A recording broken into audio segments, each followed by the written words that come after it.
Today's sponsor is NetRef. Stay tuned at the end of the show to learn more about a free webinar sponsored by NetRef that I'll be hosting. 5 ways to help teachers progress in their use of technology. What happens when a statistics class is taught with project-based learning? Episode 463. The 10-Minute Teacher Podcast with Vicki Davis. Every weekday, you'll learn powerful, practical ways to be a more remarkable teacher today. Today, we're talking with Emma Chiappetta. She was Utah State Teacher of the Year 2017. And Emma, we're going to talk about project-based learning in statistics. Now, I took statistics in college and it was a whole lot of problems. How do you do PBL in this class? I really feel like statistics is one of the best places to do PBL because it's so applicable. You can really apply data analysis to almost any problem. So what are some of the problems that you work on in your class? The problem that we're working on right now actually sort of fell into my lap during an admin meeting that I was attending. The head of school for finances was talking about how we've spent a lot more money on food this year than ever before. And he was thinking that it was because we weren't accurately predicting meal attendance. And immediately I just thought data could solve this problem. And even better, my statistics students could solve this problem. Wow. So you introduced this problem, and then how do they go about gathering the data that they can analyze? The first thing we did was we actually met with the head chef at school. And that was a really, really special experience for my students because he's so passionate about what he does. And for them, it just made the problem really real.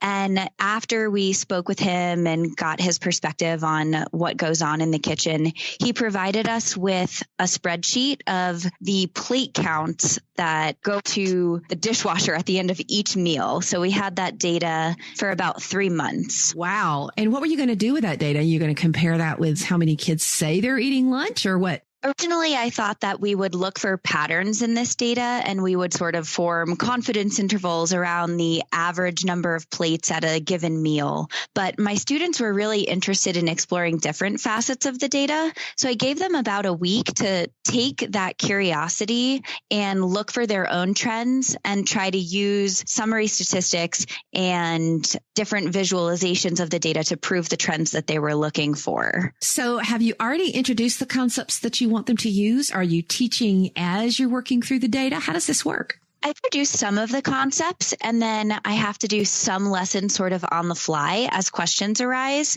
But we are guided by standards. For example, one of the standards we're looking at is representing data with plot or using statistics as a process for making inferences. And the little pieces that we need, we fill in along the way. Like, for example, one student really wanted to prove that there was a periodic pattern in the plate counts. And so I helped him fit a trigonometric model to the data so that he could prove that claim. How fascinating. So when you work through this process and they have some conclusions, how are you going to have them present their data and their theories about it? In the initial exploration of the data, they actually made presentations where they stated their claim and then they provided the summary statistics and the visuals that support their claim.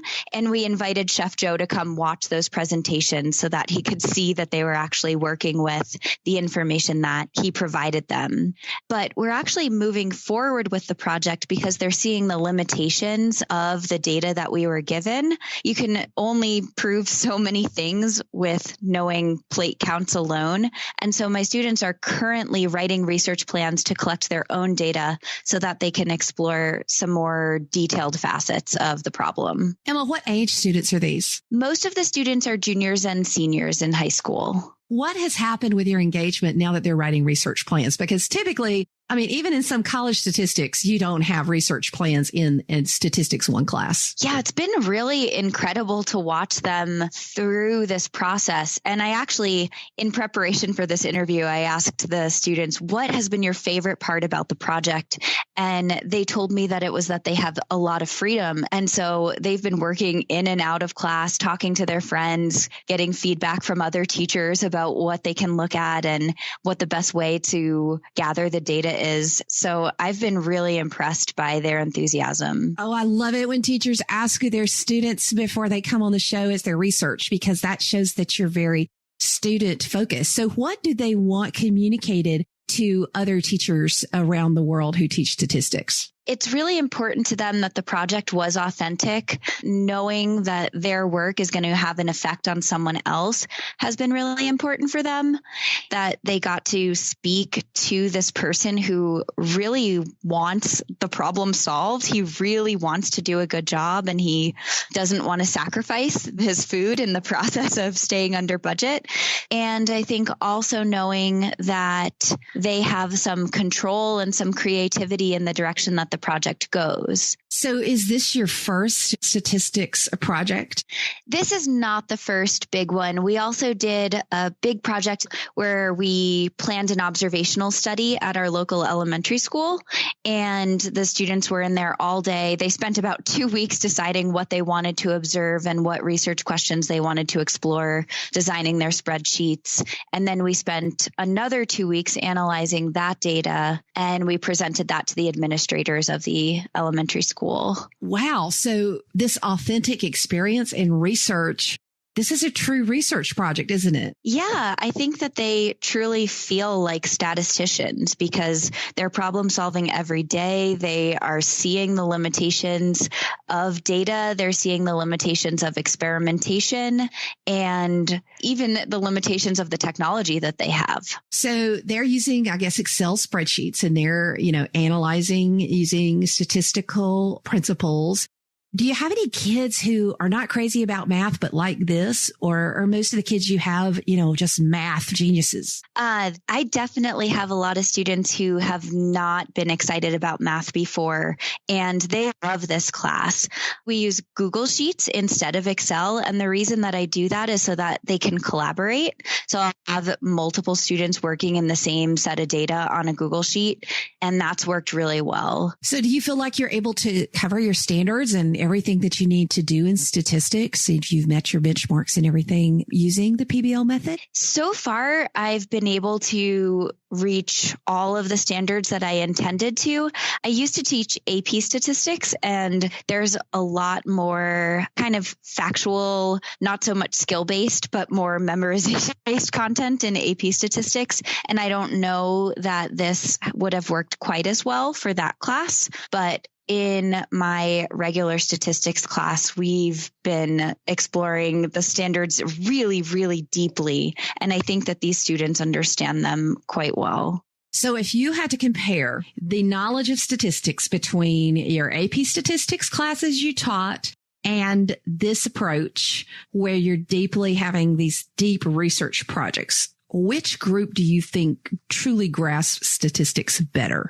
I've been wondering that myself the whole year, and I definitely believe that my students this year have a much deeper understanding and a much more lasting understanding. They are seeing how this is going to apply to whatever work that they choose to do in the future. So do they ever bring other research questions to you and say, I wish we could study this? They have, and I'm actually going to give them the opportunity to explore some of their own research questions in the spring. So for our fourth quarter, they're going to choose their own topics and use a lot of the statistical methods that we've been working through this year to analyze it. Have you made any mistakes?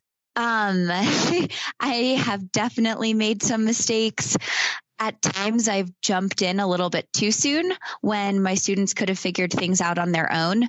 And I try really, really hard to keep my hands to myself rather than just typing into their spreadsheet or tapping on their screens.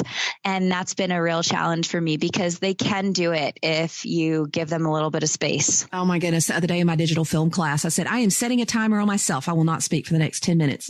And I set the timer and I kept the promise because I could just tell that they were engaged. So I wanted to be engaged almost as a peer collaborator, but I'm not. I'm the teacher, and I have the ability to completely shut down the conversation and the collaboration if I interject too strongly. Do you feel that way? Yeah, definitely. I did the exact same thing with a student this week. As he was writing his research plan, he was asking me question after question. And I said, you can do this on your own. In 10 minutes, I will answer your questions. But till then, you have to work on your own.